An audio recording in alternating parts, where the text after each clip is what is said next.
坦洲嘅街景空舍賣16000蚊一平方啊，大家都係一模一樣嘅複式單位。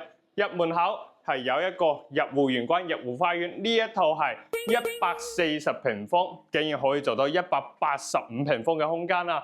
客廳面寬咧都有8米闊嘅。好，而家見到呢啲都係交樓標準，1樓1層，2樓又係1層啊，3間房雙主套間嘅設計啊。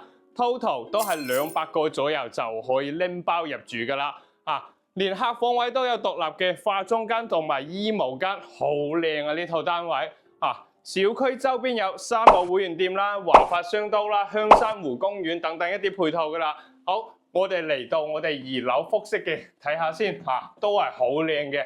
好，主人房嘅係帶有書房啊、獨立嘅洗手間啊，都係有齊晒嘅。小區係設有直達翻香港嘅業主樓巴哈，去翻到荃灣、東涌、旺角、拱北，仲有港珠澳大橋啊！你睇咁靚嘅單位，full pay先200個啫。